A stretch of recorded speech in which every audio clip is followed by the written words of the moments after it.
ನಾನು ಮಾಡಿದ biggest mistake ಅಂತ ಹೇಳಬೇಕು. ರೋಡ್ನ ಲೆಫ್ಟ್ ಸೈಡಲ್ಲಿ ರೈಲ್ವೆ ಟ್ರ್ಯಾಕ್ ಇದೆ. ನಾವು ಹಾಗೆ ಹೋಗಬೇಕು. ಅಷ್ಟೊತ್ತಿಗೆ ಒಂದು ಕಡೆ ಲೆಫ್ಟ್ ತೋರಿಸ್ತಾ ಇದೆ. ಅದು ರೈಲ್ವೆ ಟ್ರ್ಯಾಕ್ ತುಂಬ ಹೈಟಲ್ಲಿದೆ. ಅದನ್ನ ಕೆಳಗಡೆ ಇರೋದು ಆ ಲೊಕೇಶನ್. ರೈಲ್ವೆ ಟ್ರ್ಯಾಕಿಂದ ನಾವು ನಡ್ಕೊಂಡು ಹೋದ್ರೂ ಆ ಲೊಕೇಶನ್ಗೆ ತಲುಪಕ್ಕಾಗಲ್ಲ. ಅಂತೆಲ್ಲ ಮಾಡೋದ್ರಿಂದ ತುಂಬ ಇರಿಟೇಟ್ ಆಗಿದ್ದಾರೆ ಇಲ್ಲಿನ ಲೋಕಲ್ಸ್.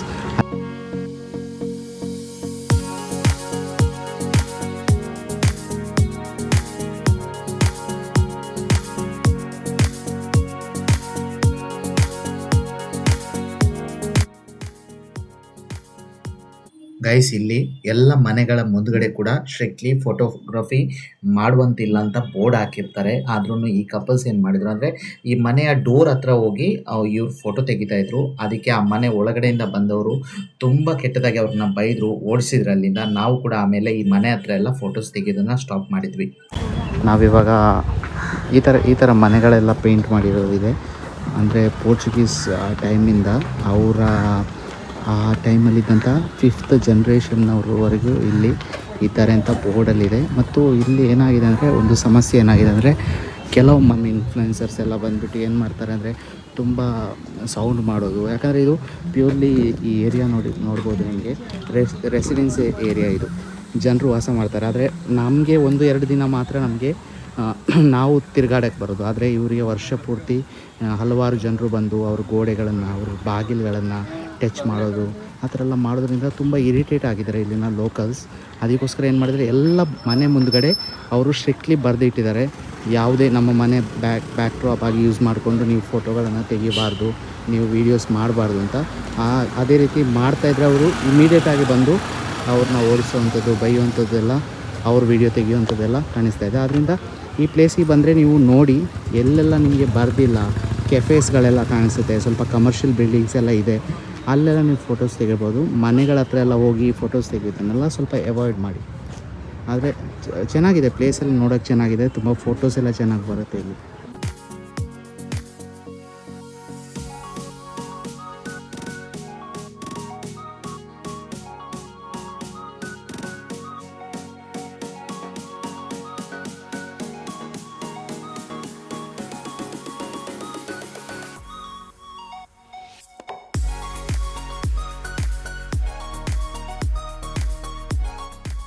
ಈಗ ನಾವು ಪಂಜಿಮಿಂದ ಓಲ್ಡ್ ಗೋವಾ ಬಂದಿದ್ದೀವಿ. ಓಲ್ಡ್ ಗೋವಾದಲ್ಲಿ ಒಂದು ಹಳೆಯ ಒಂದು ಚರ್ಚ್ ಇದೆ, ಬ್ಯಾಸಿಲಿಕಾ ಆಫ್ ಜೀಸಸ್ ಅಂತ ಒಂದು ಚರ್ಚ್ ಇದೆ. ಅದನ್ನು ನೋಡಬೇಕು ಅಂತ ಬಂದಿದ್ದೀವಿ. ಅದು 5:30 ಹಂಗೆ ಕ್ಲೋಸ್ ಆಗುತ್ತೆ. ಆಲ್ರೆಡಿ ಇವಾಗ 5:15 ಆಗಿದೆ. 5:15 ನಾವಿವಾಗ ಆ ಪ್ಲೇಸ್ಗೆ ಹೋಗ್ತಾ ಇದ್ದೇವೆ. ನೋಡೋಣ, ಅಟ್ಲೀಸ್ಟ್ ಚರ್ಚ್ ಕ್ಲೋಸ್ ಇದ್ರೂ ನಮಗೆ ಹೊರಗಡೆಯಿಂದ ಅದು ತುಂಬ ಬ್ಯೂಟಿಫುಲ್ ಆಗಿದೆ ಆ ಚರ್ಚ್. ಆದರೂ ನೋಡ್ಬೋದು ಅಂತ ಹೇಳಿ ಹೋಗ್ತದೆ.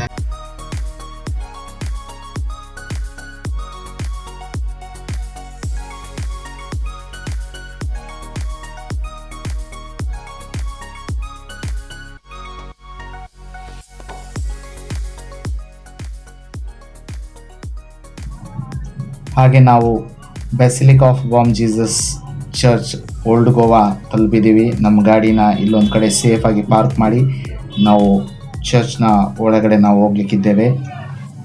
ಇಲ್ಲಿ ನೀವು ನೋಡ್ಬೋದು, ಎಲ್ಲ ಡೀಟೇಲ್ ಆಗಿ ಇಲ್ಲಿ ಬರೆದಿದ್ದಾರೆ.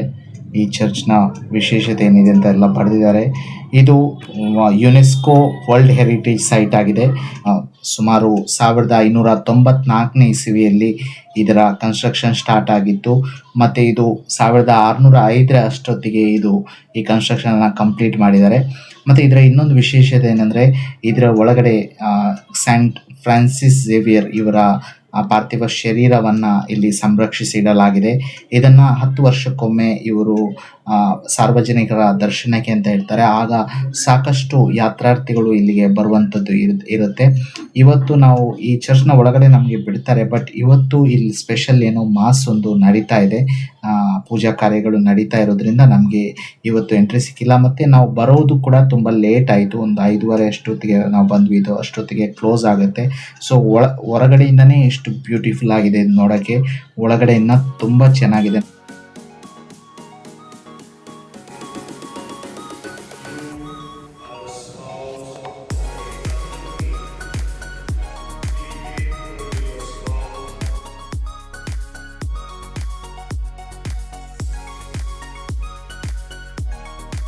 ಇದು ಆರ್ಕಿಯೋಲಾಜಿಕಲ್ ಸರ್ವೆ ಆಫ್ ಇಂಡಿಯಾ ಇವರು ನಡೆಸುವಂಥ ಒಂದು ಮ್ಯೂಸಿಯಂ ಇದು.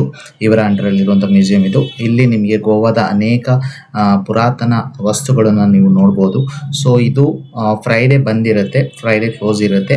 ಬಾಕಿ ಎಲ್ಲ ದಿನಗಳಲ್ಲಿ 9 ಗಂಟೆಯಿಂದ 5 ಗಂಟೆವರೆಗೂ ಓಪನ್ ಇರುತ್ತೆ. ಇದನ್ನು ಮಸ್ಟ್ ವಿಸಿಟ್ ಪ್ಲೇಸ್ ಇದು. ನಮಗೆ ನೋಡೋಕ್ಕಾಗಿಲ್ಲ, ನಾವು ಹೊರಗಡೆಯಿಂದನೇ ಏನೇನು ಇಟ್ಟಿದ್ದಾರೆ ಅದನ್ನೆಲ್ಲ ನೋಡಿ ನಾವು ಸೌತ್ ಗೋವಾ ಕಡೆಗೆ ಅಂದರೆ ನಮ್ಮ ಕನ್ಕೋಣ ಕಡೆಗೆ ಹೊರಟ್ವಿ.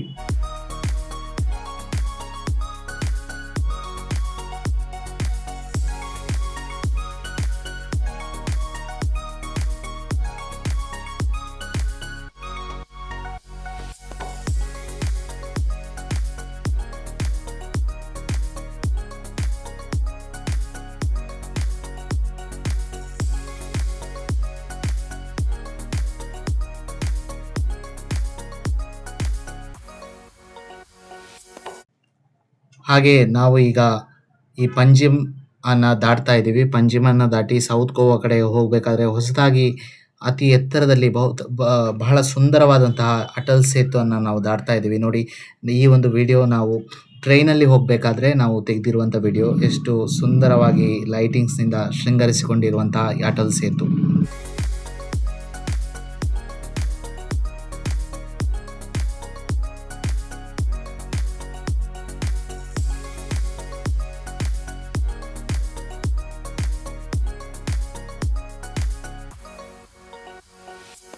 ನಾವೀಗ ಇದ್ದೇವೆ ತಲ್ಪೋಣ ಅಂದರೆ ಕನ್ಕೋಣದ ತಲ್ಪೋಣ ಹತ್ರ. ನಮ್ಮ ಇವತ್ತಿನ ಸ್ಟೇ ಇಲ್ಲಿ ನಾವು ಬುಕ್ ಮಾಡಿದ್ವಿ. ಆದರೆ ಇವತ್ತಿನ ಒಂದು ಜರ್ನಿ ಇಲ್ಲಿ ತಲುಪುವಂಥ ಆ ಒಂದು ಸಿಚುವೇಶನ್ ತುಂಬ ಭಯಾನಕ ಆಗಿತ್ತು. ಯಾಕಂತ ಹೇಳಿದರೆ ಗೂಗಲ್ ಮ್ಯಾಪ್ ನಮಗೆ 2ನೇ ಸಾರಿ ಕೈ ಕೊಟ್ಟಿತ್ತು. ಆದರೆ ಕೈ ಕೊಟ್ಟಂಥ ಟೈಮ್ ಅಂದರೆ ತುಂಬ ವರ್ಸ್ಟ್ ಟೈಮ್ಗೆ ನಮಗೆ ಗೂಗಲ್ ಮ್ಯಾಪ್ ಕೈ ಕೊಡ್ತು. ಸಿಚುವೇಶನ್ ಏನಾಯ್ತು ಅಂದರೆ, ನಾವು ಓಲ್ಡ್ ಗೋವಾದ ಆ ಒಂದು ಮ್ಯೂಸಿಯಮ್ನೆಲ್ಲ ಕವರ್ ಮಾಡಿ ನಮ್ಮ ಕೊನೆಯ ಡೆಸ್ಟಿನೇಷನ್ ಅದಾಗಿತ್ತು. ಸೊ ಅದನ್ನು ಕವರ್ ಮಾಡಿ ನಾವಲ್ಲಿಂದ ನಮ್ಮ ಸ್ಟೇ ಇದ್ದಂಥ ಕನ್ಕೋಣಕ್ಕೆ ಬರಬೇಕು. ಕನ್ಕೋಣ ಆಲ್ಮೋಸ್ಟ್ ನನಗೆ ಒಂದೂವರೆ ಗಂಟೆ ತೋರಿಸ್ತಾ ಇತ್ತು. ಸೊ 7-7:30 ಅಷ್ಟೊತ್ತಿಗೆ ಹೊರಟ್ರೆ ಸಾಕು ಅಂತ ಅಂದ್ಕೊಂಡಿದ್ದೆ. ನಾನು ಮಾಡಿದ ದೊಡ್ಡ ತಪ್ಪದು. ಯಾಕಂದರೆ ನೀವು ಯಾವತ್ತೂ ಕೂಡ, ನಾನು ಪ್ರತಿಯೊಬ್ಬರು ನನಗೂ ಗೊತ್ತಿತ್ತು, ಆದರೂ ನಾನು ಎಡವಿದೆ ಅಲ್ಲಿ. ಯಾಕಂದರೆ ಯಾವುದೇ ಹೊಸ ಒಂದು ಜಾಗಕ್ಕೆ ಹೋಗಬೇಕಾದ್ರೆ 6 ಗಂಟೆಯ ಮೊದಲೇ ಹೋಗಬೇಕು. ಸೊ ನಿಮಗೆ ಅಲ್ಲಿ ಬೆಳಕಿರುತ್ತೆ, ನಿಮಗೆ ರೋಡ್ಸ್ ಏನಾದರೂ ಕಾಣುತ್ತೆ. ನಾನು ಮಾಡಿದ ಬಿಗ್ಗೆಸ್ಟ್ ಮಿಸ್ಟೇಕ್ ಅಂತ ಹೇಳಬೇಕು. ಇನ್ನು ಯಾವತ್ತೂ ಯಾವ ಒಂದು ಸ್ಥಳಕ್ಕೆ ಹೋಗಬೇಕಾದ್ರೂ ಈ ಥರ ನಾನಂತೂ ಮಾಡಲ್ಲ. ಇನ್ನು ಬೇಗನೆ ಹೋಗ್ಬಿಟ್ಟು ಚೆಕ್ಇನ್ ಆಗಬೇಕು. 4-5 ಗಂಟೆ ಹಂಗೆ ಚೆಕ್ಇನ್ ಆಗಿಬಿಟ್ಟು ಆ ಏರಿಯಾ ಎಲ್ಲ ನೋಡಿಕೊಂಡು ಆಮೇಲೆ ತಿರುಗಾಡಕ್ಕೆ ಹೋಗ್ಬೋದು. ಎಷ್ಟು ರಾತ್ರಿ ಬೇಕಾದರೆ 12 ಗಂಟೆ ಎಲ್ಲ 1 ಗಂಟೆಗೆ ಮತ್ತೆ ಬರ್ಬೋದು ನಮಗೆ. ಇಲ್ಲೇನಾಯ್ತು ಅಂದರೆ ಹೈವೇ ಆಲ್ಮೋಸ್ಟ್ ಈ ಕನ್ಕೋಣ ಅನ್ನೋದು ಕಾರವಾರ, ನಮ್ಮ ಕಾರವಾರಕ್ಕೆ ಒಂದು 36 ಕಿಲೋಮೀಟ್ರ್ ಏನೋ ಇದೆ ಅಷ್ಟೇ ಇರೋದು. ಸೊ ಒಂದು ವಿಲೇಜು, ನಾವು ಆ್ಯಕ್ಚುಲಿ ಒಂದು ವಿಲೇಜ್ ಇದೆ ಒಳಗಡೆ, ಇಂಟೀರಿಯರ್ ವಿಲೇಜ್ ಇದೆ, ಅಲ್ಲಿ ನಾವು ಒಂದು ಸ್ಟೇನ ಬುಕ್ ಮಾಡಿದ್ವಿ. ಸೊ ಹೈವೇಲಿ ಬರ್ತಾಯಿದ್ವಿ, ಈ ಮಂಗಳೂರು ಕಡೆ ಹೈವೇಯಲ್ಲೇ ಬರ್ತಾಯಿದ್ವಿ. ನಾವು ಬರ್ತಾ ಇರಬೇಕಾದ್ರೆ ಗೂಗಲ್ ಮ್ಯಾಪಲ್ಲಿ ಆ ಲೊಕೇಶನ್ ನಮ್ಗೆ ತೋರಿಸ್ತಾ ಇತ್ತು. ಲೊಕೇಶನ್ನ ಹಾಕಿದ್ವಿ. ಹಂಗೆ ಬರಬೇಕಾದ್ರೆ ಆನ್ ದ ವೇ ನಾವು ಊಟ ಮಾಡಿರಲಿಲ್ಲ. ಸೊ ತಲುಪಬೇಕಾದ್ರೆ ಇನ್ನೂ ಒಂದು 10 ನಿಮಿಷ ಡೆಸ್ಟಿನೇಷನ್ಗೆ ತೋರಿಸ್ಬೇಕಾದ್ರೆ ನಾನು ಏನು ಮಾಡಿದೆ ಅಂದರೆ, ಒಂದು ರೆಸ್ಟೋರೆಂಟ್ ಕಾಣಿಸ್ತಾ ಇತ್ತು. ಸೊ ಊಟನೂ ಮಾಡ್ಕೊಂಡು ಆಮೇಲೆ ಹೋಗೋಣ ಅಂತ ನಾವೆಲ್ಲ ಡಿಸೈಡ್ ಮಾಡಿದ್ವಿ. ಊಟಕ್ಕೆ ಅಂತ ಅಲ್ಲಿ ನಿಲ್ಲಿಸಿದ್ವಿ. ಇಲ್ಲಿ ರೆಸ್ಟೋರೆಂಟ್ಸ್ಗಳದ್ದು ನಾನು ಹೇಳ್ತೀನಿ, ಪ್ರತಿಯೊಂದು ಕಡೆಯೂ ನಿಮಗೆ ಬಾರ್ ಆ್ಯಂಡ್ ರೆಸ್ಟೋರೆಂಟ್ಸ್ ಇರುತ್ತೆ. ಸೊ ಅವ್ರದ್ದು ಸರ್ವಿಂಗ್ ಸ್ಟೈಲೆಲ್ಲ ತುಂಬ ಡಿಫ್ರೆಂಟ್. ಅಂದರೆ ಅವರು ಈ ಡ್ರಿಂಕ್ಸ್ ಎಲ್ಲ ಮಾಡ್ತಾಯಿರ್ತಾರೆ, ಅವ್ರಿಗೆಲ್ಲ ಸರ್ವ್ ಮಾಡಿ ಏನೋ ಅದು ಒಂದು ಫಾಸ್ಟೆಸ್ಟ್ ಸರ್ವ್ ಅಂತ ಇಲ್ಲ. ಆಲ್ಮೋಸ್ಟ್ 1 ಅವರ್ ನಮಗೆ ಅಲ್ಲೇ ಅವರು ತೊಗೊಂಡ್ರು. 10 ಗಂಟೆವರೆಗೂ, 9 ಗಂಟೆಗೆ ಹೋಗಿದ್ವಿ ಅಲ್ಲಿಗೆ, 10-10:30 ಹಂಗೆ ಅವರು ಫುಡ್ ಕೊಟ್ಟರು. ಆಮೇಲೆಲ್ಲ ಊಟ ಎಲ್ಲ ಮಾಡಿ ಅಲ್ಲಿಂದ ಹೊರಡೋಗ್ಲೇ 10:30-11 ಆಯಿತು. ಸೊ ಇನ್ನು 5-10 ಮಿನಿಟ್ಸಲ್ಲಿ ಹಂಗೆ ಒಂದು ಬ್ರಿಡ್ಜ್ ಇದೆ. ಆ ಬ್ರಿಡ್ಜ್ ರಿವರ್ ಇದೆ, ರಿವರ್ ಸೈಡಲ್ಲೇ ಈ ಒಂದು ಪ್ಲೇಸ್ ಇರೋದು. ನಾವು ಬುಕ್ ಮಾಡಿರೋ ಒಂದು ಪ್ಲೇಸ್ ಈ ರಿವರ್ ಸೈಡಲ್ಲಿ ಇರೋದು. ಏನಾಯ್ತು ಅಂದರೆ, ಗೂಗಲ್ ಮ್ಯಾಪಲ್ಲಿ ಹಂಗೆ ಅದರ ರೋಡ್ನ ಲೆಫ್ಟ್ ಸೈಡಲ್ಲಿ ರೈಲ್ವೆ ಟ್ರ್ಯಾಕ್ ಇದೆ. ನಾವು ಹಾಗೆ ಹೋಗಬೇಕು. ಅಷ್ಟೊತ್ತಿಗೆ ಒಂದು ಕಡೆ ಲೆಫ್ಟ್ ತೋರಿಸ್ತಾ ಇದೆ. ಲೆಫ್ಟಲ್ಲಿ ರೋಡ್ ಇಲ್ಲ, ಬಟ್ ಒಂದು ತುಂಬ ಮಡ್ ರೋಡ್ ಟೈಪ್, ಅಂದರೆ ಕಾರ್ ಹೋಗುತ್ತಾ ಅಂತ ಕೇಳಿದ್ರೆ ಹೋಗುತ್ತೆ. ಆದರೆ ನಮ್ಮ ಈ ಗಾಡಿ ಸ್ವಿಫ್ಟ್ ಅಂತೂ ಇದರಲ್ಲಿ ಹೋಗೋ ಥರ ಇರಲಿಲ್ಲ. ಸೊ ಅಲ್ಲಿ ಏನಾಯ್ತಂದರೆ ನಾನು 1-2 ನಿಮಿಷ ಯೋಚನೆ ಮಾಡಿದೆ, ಬಟ್ ನನಗೆ ಆ ಸಿಚುವೇಷನಲ್ಲಿ ಏನು ಮಾಡಬೇಕು ಅಂತ ಗೊತ್ತಾಗಿಲ್ಲ. ಹೈವೇ ಖಾಲಿ ಯಾರೂ ಇಲ್ಲ ಆ ಟೈಮಲ್ಲಿ. ಇಲ್ಲಿ ಗೋವಾ ಎಲ್ಲ ಹಿಂಗಂದರೆ ಈ ವಿಲೇಜ್ ಸೈಡ್ ಅಂದರೆ ಸೌತ್ ಗೋವಾ ಸೈಡೆಲ್ಲ ಬಂದರೆ ಯಾರೂ ಇರಲ್ಲ. ಆಮೇಲೆ 7-8 ಗಂಟೆ ಅಷ್ಟೊತ್ತಿಗೆ ಯಾರೂ ಹೊರಗಡೆ ಕಾಣಿಸಲ್ಲ. ಇದು ಬೇರೆ ಹೈವೇ ಬೇರೆ, ಯಾರೂ ಕಾಣಿಸ್ತಾ ಇಲ್ಲ. ಬಟ್ ಏನು ಮಾಡೋದು, ನಾನು ಇರೋ ಸಿಚುವೇಷನ್ಗೆ ಓಕೆ ಗೂಗಲ್ ಮ್ಯಾಪ್ ತೋರಿಸ್ತಾ ಇದ್ದರೆ ಲೆಫ್ಟ್ ತೆಗೆದೆ. ಹಂಗೆ ತೆಗ್ದಂಗೆ ಗಾಡಿ ಫ್ರಂಟ್ ಎಲ್ಲ ಟಚ್ ಆಯಿತು. ಹಂಗೆ ರಿವರ್ಸ್ ತೆಗೆದೆ. ಮತ್ತೆ ನೋಡಬೇಕಾದ್ರೆ ಒಂದು 2 ವೀಲರ್ ಅವರು ಜಸ್ಟ್ ಪಾಸ್ ಆದರು. ಮತ್ತೆ ಅವ್ರ ಹತ್ರ ಹೋಗ್ಬಿಟ್ಟು ಸ್ಲೋ ಮಾಡಿ ನಾನು ಕೇಳಿದೆ, ಈ ಥರ ನನಗೊಂದು ಸ್ಟೇ ಹೋಗಬೇಕು. ಈ Airbnbs ಎಲ್ಲ ಜಾಸ್ತಿ ಜನರಿಗೆ ಗೊತ್ತಿರಲ್ಲ, ಯಾವ ಪ್ಲೇಸಲ್ಲಿ ಇದ್ರೂ ಅವ್ರಿಗೆ ಗೊತ್ತಿರಲ್ಲ. ಯಾಕಂದರೆ ಬೋರ್ಡ್ಸ್ ಇರಲ್ಲ, ಯಾವುದಿರಲ್ಲ, ಮನೆ ಥರ ಇರುತ್ತೆ, ಅದರಿಂದ ಅವ್ರಿಗೆ ಗೊತ್ತಿರಲ್ಲ. ಸೊ ಅವ್ರು ಹೇಳಿದ್ರು, ಇಲ್ಲ ಇದು ರೈಲ್ವೆ ಟ್ರ್ಯಾಕ್ ಹೋಗೋಂಥ ರೋಡು, ಖಂಡಿತ ಇದರಿಂದ ನಿಮಗೆ ಈ ಸೈಡಿಂದ ಹೋಗೋಕ್ಕಾಗಲ್ಲ ಅಂತ. ರೈಲ್ವೆ ಟ್ರ್ಯಾಕ್ ಅಂದರೆ ಮತ್ತೆ ಅವ್ರಿಗೆ ಹೇಳಿದ್ವಿ ಈ ತಲ್ಪೋನಾ ರಿವರ್ ಹತ್ರ ಅಂತ. ಓಕೆ, ತಲ್ಪೋನಾ ರಿವರ್ ಅಂದರೆ ಮುಂದೆ ಹೋಗಿ ಒಂದು ಬ್ರಿಡ್ಜ್ ಕೆಳಗಡೆ ನೀವು ರೋಡ್ ತಗೊಳ್ಳಿ. ಮತ್ತೆ ನೋಡಿದ್ರೆ ಆ ಬ್ರಿಡ್ಜ್ ಕೆಳಗಡೆ ಹೋಗಿ ಒಳ್ಳೆ ರೋಡೇ ಇದೆ ಅಲ್ಲಿಗೆ. ಬಟ್ ಈ ಗೂಗಲ್ ಮ್ಯಾಪ್ ಏನು ಮಾಡ್ತಾಯಿದ್ರೆ ನಾವು ರೈಲ್ವೆ ಟ್ರ್ಯಾಕ್ನ ಪಾಸ್ ಮಾಡಿಕೊಂಡು ಆಗ್ತಾರೆ. ಆ ಥರನೂ ನೋಡಬೇಕಾದ್ರೆ ಅದು ರೈಲ್ವೆ ಟ್ರ್ಯಾಕ್ ತುಂಬ ಹೈಟಲ್ಲಿದೆ, ಅದನ್ನ ಕೆಳಗಡೆ ಇರೋದು ಆ ಲೊಕೇಶನ್. ರೈಲ್ವೆ ಟ್ರ್ಯಾಕಿಂದ ನಾವು ನಡ್ಕೊಂಡು ಹೋದ್ರೂ ಆ ಲೊಕೇಶನ್ಗೆ ತಲುಪೋಕ್ಕಾಗಲ್ಲ ಅಂಥ ಜಾಗದಲ್ಲಿ ನಮಗೆ ತೋರಿಸ್ತಾ ಇದೆ. ಸೊ ಇದೊಂದು ನಮಗೆ ಇವತ್ತು ಆ ಮೂಮೆಂಟ್. ಮತ್ತೆ ತಲುಪಿದ್ವಿ ಅಲ್ಲಿಗೆ, ಲೊಕೇಶನ್ ತಲುಪಿದ್ವಿ. ಅಲ್ಲಿ Airbnbಯಲ್ಲಿ ಅವರು ಯಾರೂ ಇಲ್ಲ, ಮನೆ ಖಾಲಿ ಇದೆ, ಗೆಸ್ಟು ಇಲ್ಲ, ಬಿಲ್ಡಿಂಗ್ ಪೂರ ಲೈಟೆಲ್ಲ ಆಫ್ ಇದೆ. ಪಕ್ಕದ ಮನೇಲಿ ಏನೋ ಕೀ ಕೊಟ್ಟಿದ್ದೀನಿ ತಗೊಳ್ಳಿ ಅಂತ ಹೇಳ್ತಾರೆ. ಸೊ ಅಲ್ಲಿ ನೋಡಿದ್ರೆ ಯಾವ ಥರ ಹೋಗೋದು, 11 ಗಂಟೆಗೆ ಯಾರಾದರೂ ಡೋರ್ ಓಪನ್ ಮಾಡ್ತಾರಾ? ಅವ್ರು ಡೋರ್ ನಾಕ್ ಮಾಡಿದ್ರೆ ಅವರೇ ಭಯ ಪಡ್ಕೊಂಡ್ರು. ಅಂದರೆ ಅವ್ರಿಗೂ ಈ ಏನು ನಾವು Airbnb ಮಾಡಿದ್ವಿ ನೋಡಿ, ಅವರು ಯಾರು ಹೋಸ್ಟ್ ಇದ್ದಾರ ಅವ್ರಿಗೆ ಇನ್ಫಾರ್ಮ್ ಮಾಡಿರಲಿಲ್ಲ. ಅಲ್ಲಿನೂ ಅಷ್ಟೇ. ಆಮೇಲೆ ನನ್ನ ನೋಡಿ ಅವರು ಡೋರ್ ತೆಗಿಯೋಕ್ಕೂ ರೆಡಿ ಇಲ್ಲ. ಅಲ್ಲಿ ಲೇಡೀಸ್ ಮಾತ್ರ ಇದ್ದಾರೆ ಅನಿಸುತ್ತೆ, ಅದಕ್ಕೆ ಅವ್ರು ಡೋರ್ ಆಮೇಲೆ ಗಾಡಿಯಲ್ಲಿದ್ದ ನನ್ನ ಕಸಿನ್ಸ್ನ ಕರೆದೆ. ಅವಳನ್ನ ನೋಡಿದ ಮೇಲೆ ಅವ್ರು ಡೋರ್ ಅಂತೂ ಓಪನ್ ಮಾಡಿದ್ರು. ಓಪನ್ ಮಾಡಿಬಿಟ್ಟು ನಾವು ನನ್ನ ಸಿಚುವೇಶನ್ ಹೇಳಿದೆ, ನೋಡಿ ಈ ಥರ ಆಯಿತು,